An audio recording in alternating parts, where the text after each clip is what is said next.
Now, the people in verse 16, all these new converts, they wanted a name. So verse 17, they picked the name, the Anti-Nephi-Lehis. And they were called by this name and were no more called Lamanites. Taylor, why would they pick a name like Anti-Nephi-Lehi? So this verse has caused confusion for a lot of people because most of us understand that the word anti means against. And it shows up in the Book of Mormon when we describe people who are anti-Christ. They're against Christ. They are not friends. They're not people you want to be spending time with or listening to their message very carefully. So, anti, in the way we currently understand it,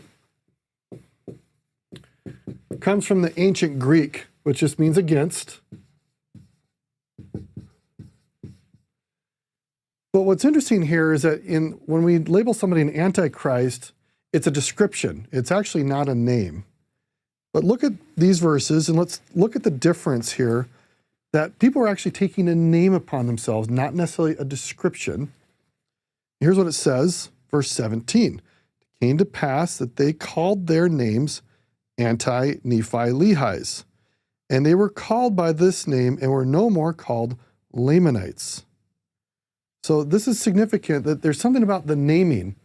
Now, what I and other scholars who study ancient languages have discovered and looked at is that very often in scriptures, this shows up all over the Old Testament, even into the New Testament, and throughout the Book of Mormon, that names often are key themes or ideas within the stories.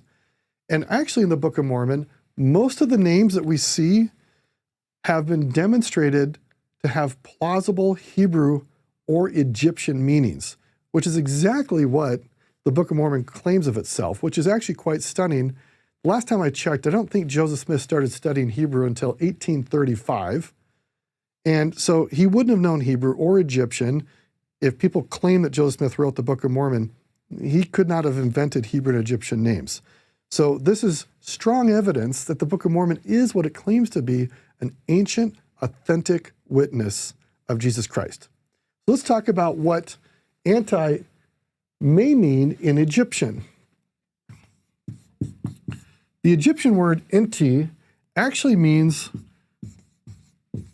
he of, and I might translate it a little bit differently to say belonging to. So now actually look at what's going on.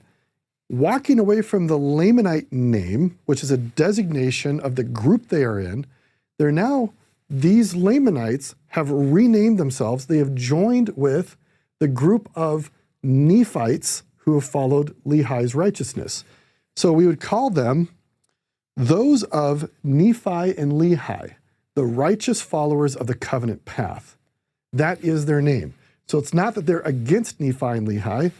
That is, they didn't know Greek. Pretty confidently they weren't using that version. They're trying to demonstrate that they have entered into the covenant through baptism that Lehi and Nephi taught.